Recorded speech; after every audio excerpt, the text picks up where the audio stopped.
Welcome to Everyday English Desk. I'm Ben. And I'm Janet. We're here to help you learn English through everyday conversations. And today we're talking about something that, well, nobody really likes to do, but we all have to do it sometimes. That's right. We're covering going to the doctor, making medical appointments, and talking about health in English. Oh my gosh, yes, this is so important because when you're sick or worried about your health, the last thing you want to worry about is whether you're using the right words, you know? Exactly. And Janet, I know you actually had to go to the doctor recently, didn't you? Yes. I had this weird rash on my arm that I got while on a recent hiking trip. And I was putting it off for a day or two because I hate making appointments. I always get so nervous calling the doctor's office. That's a common feeling, though. Right? And when I finally called, I was like stumbling over my words. I said, "Hi, I need to make an appointment, I guess."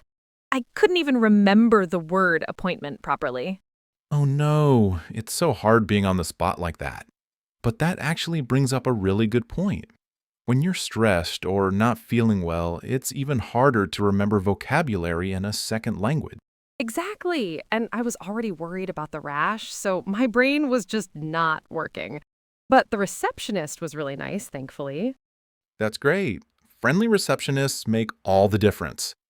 Okay, so let's start with the basics. Janet, what are some of the first words you need to know when you want to see a doctor? Well, first you need to make an appointment, like we were just talking about. That's scheduling a time to see the doctor. Yep, and when you call, you might say, I'd like to schedule an appointment, or I need to make an appointment. And they'll probably ask you what it's for, right? Like, what's the reason for your visit? Exactly. So you might have different types of appointments. There's a checkup, that's a routine visit to make sure everything's okay. Right, like an annual checkup. Or you might need to see the doctor because you're sick. That would be a sick visit, right?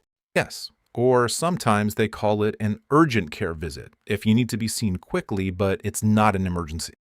Oh, yeah. And speaking of emergencies, what if you need to go to the hospital right away, like not just the doctor's office? Great question.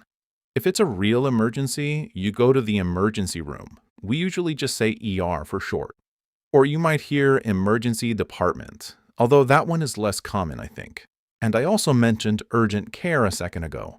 That's like a middle ground. It's for things that need attention soon but aren't life-threatening, like if you cut your finger or have a bad fever. Okay, so now let's say you've made your appointment and you're actually at the doctor's office. What happens next? Well, first you'll probably check in at the front desk. You might need to show your insurance card and ID. Oh, right. And they might ask you to fill out forms. I hate that part. Like, what medications are you taking? And I'm always like, I don't know, the little pills that taste like chalk? Yeah, it's good to know the names of your medications, but if you don't know, you can say, I take medication for my blood pressure, or whatever condition it is. That's smart. And then you wait forever in the waiting room, right? Unfortunately, yes. It's usually a bit of a wait. Eventually, a nurse will call your name and take you to an exam room. They might take your vital signs first. Vital signs. That's like your blood pressure and what else? Blood pressure, temperature, heart rate, and sometimes your weight. These are basic measurements that show how your body is functioning. Got it. And then the doctor comes in and asks, "What brings you in today?" I love that phrase. It's like a nice way of saying, "What's wrong with you?" Exactly. That's a very common question. Or they might ask, what seems to be the problem? Now, this is where you need to describe your symptom. Right, symptoms. That's the things you're feeling that aren't normal. Like if you have a headache or your throat hurts. That's right. So, common symptoms might be headache, fever, nausea, that's feeling sick to your stomach, fatigue, which means feeling very tired. Pain.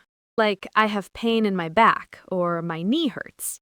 Absolutely. And it's helpful to be specific about pain. The doctor might ask, is it sharp pain or dull pain? Or on a scale of 1 to 10, how bad is the pain? Ooh, Ooh, the pain scale. I never know what to say to that. Like, is a 5 just uncomfortable or is it actually painful? It's tricky. Generally, 1 to 3 is mild, 4 to 6 is moderate, and 7 to 10 is severe pain. But just be honest about how it feels to you. Okay, that helps. Now, what about after the doctor examines you? Like, what might they say or do? They might give you a diagnosis. That's their professional opinion about what's wrong. Or they might say they need to run some tests first. Tests. Like blood tests, x rays? Exactly. Blood work or lab tests, that means taking your blood to analyze it. X-rays, MRIs, CT scans for imaging. Sometimes they'll refer you to a specialist. A specialist is a doctor who focuses on one specific thing, right? Like a heart doctor or. Right. A cardiologist for heart problems, dermatologist for skin issues, orthopedist for bones and joints. There are many types. And if they give you medicine, they'll write a prescription. Exactly. You take that prescription to a pharmacy to get your medication. They'll explain how often to take it and any side effects to watch for. Okay, so we've covered a lot of vocabulary so far. But Ben, I know there are different ways to say the same thing sometimes, right? Like, what are some alternatives? Great point. Let's go through some synonyms. Instead of doctor, you might hear physician. That's more formal, or just doc, which is very casual. Right. And what about sick?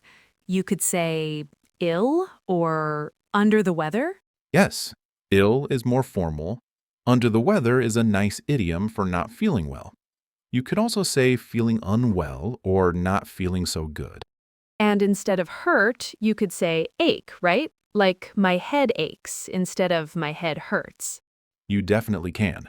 Or you might say something is sore, like my throat is sore or I have a sore back. For medicine, instead of medication, you could say drugs, pills, or meds. And what about checkup? Is there another way to say that? You could say physical exam, wellness visit, or just physical, like I'm due for my annual physical. This is so helpful. I feel like knowing these alternatives makes you sound more natural, you know?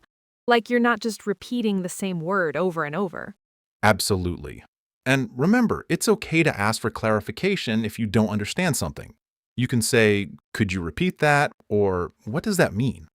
Yes, don't be embarrassed. Your health is important, and any good doctor will be patient and want to make sure you understand. Okay, I think we should talk about a couple more important things. What about dealing with insurance and payment? That can be really stressful too. Oh my gosh, yes! The insurance part is almost scarier than being sick sometimes. When they ask, do you have insurance? And you're like, I think so? Right, so let's cover some key terms. Your insurance card shows your coverage information. You might need to pay a copay, a fixed amount for each visit. And what about, what's it called, when you have to pay money before your insurance kicks in, like a big amount? That's your deductible, what you pay before insurance kicks in. There's also coinsurance, where you pay a percentage instead of a flat fee. Okay, but what about the practical stuff? What do you actually say when you walk into the doctor's office? I always freeze up at the reception desk. Let's practice. You might say, "Hi, I'm here for my appointment with Dr. Smith at 2:30," or "I'm checking in for my appointment." Ooh, can we do a quick role play? You be the receptionist and I'll be the patient? Sure. Okay, good morning. How can I help you today?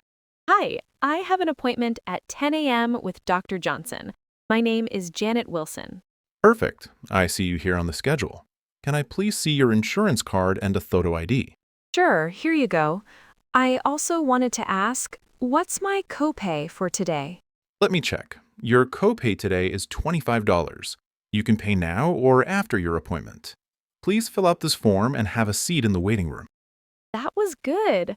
See, when you practice it like that, it feels less scary. And the copay, that's so important to know ahead of time. Oh, hey, I just thought of this one. Write down your symptoms and questions before your appointment.